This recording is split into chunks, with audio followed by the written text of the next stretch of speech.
Good afternoon and welcome to another edition of the Capitol Rundown. I'm State Representative David Rutigliano. I have the distinct pleasure of being with Representative Howard. Who do you represent, Representative? Hi, Dave. I represent the towns of Stonington, North Stonington, and Ledger, the 43rd House District, Southeast Connecticut, the far southeast corner.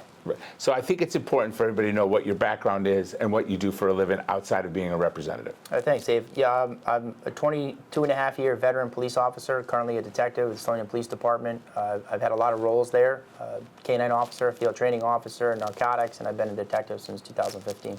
Do you prefer being a detective to all the other jobs you've had with I think K-9 was my favorite, definitely my best. My partner was amazing. We did a lot of really, really great things together. We were the first K-9 team in the department's history, so a lot to do with him. And that, if I had to say one favorite part, it was that the detective work is obviously significantly challenging. Challenges me 24 hours a day, so it's interesting in that regard, but I'll never say anything but K-9 was my favorite. So you serve on the Judiciary Committee as one of your assignments. And today in the Judiciary Committee, we had a lot of interesting bills. I'm new to the committee, so I've sort of been sitting back trying to take it in, get a feel for the committee. But you were very vocal. You seem to really know what's going on. And I think it's great that we have somebody in law enforcement's perspective as instead of just a committee of lawyers. Can you tell everybody what the topic was on the committee today? Sure. So what happened today in the Judiciary Committee, there's another bill. For the last, I think historically it's important to understand this, Dave, that the last few years they've run a bill called secondary stops, where they've identified, depending on the bill, 22, 16, 18 different violations on Connecticut law that they want to tell police officers not to pull people over for. And I've argued every single time, a law that's unenforceable is simply a suggestion. And in fact, the Democrats in this building have done that when we legalized marijuana. They said it's illegal to smoke marijuana while you're driving a car, but they specifically told police officers they can't pull people over for that. That doesn't even make any sense. You might as well not even have the law. So the bill today, they've modified it into a degree where they've actually changed the law now. So in our existing law, for example, you have to have 2 working headlights. Well, that's for obvious safety reasons, lighting up the peripheral and, vehicles and pedestrians seeing you. So for example, if you're trying to cross a street and you look and you look towards the middle where you expect to see headlights and somebody's, coming from your left and their driver's side light is out, you may not see them. And then you step out in front of them and bam, we have an accident. It's important to know we have record fatalities on our highways these last few years here in Connecticut. So they've actually made it a law that you only have to have 1 headlight working. That's insanity to me. It doesn't seem like the state has done things over the past few years to empower police officers to do their job. In fact, they sort of handcuff the police in doing their job. So I understand the importance of 2 headlights. What's the rationale that you can't pull over somebody for these myriad of safety improvements? I mean, safety violations, for lack of a better word. They're lax rationale. In fact, today, many of the proponents of this bill testified, listen, there's over 700 violations that police officers can pull somebody over. If they want to stop somebody, they can find one. Well, then why do we need this bill?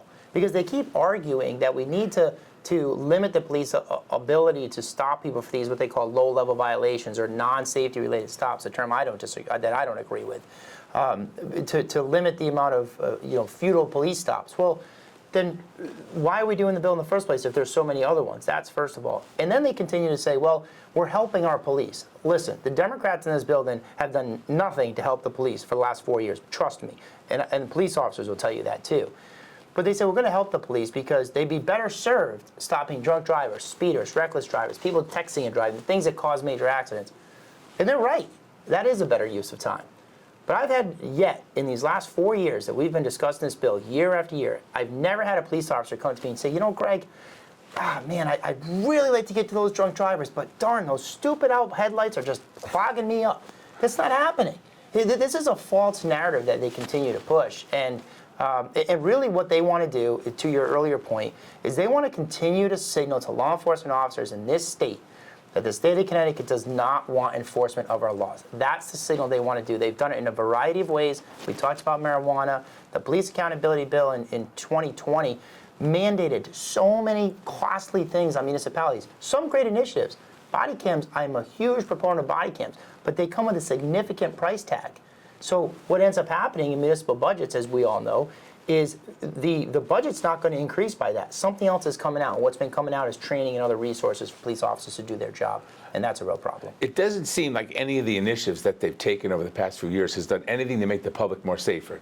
The highway fatalities are up, accidents are up, Crime solvability rate, sorry to interrupt you, crime solvability rate is down. Down, right. 1994 to 2020, police officers in this state solved on average 22 to 24% of crimes.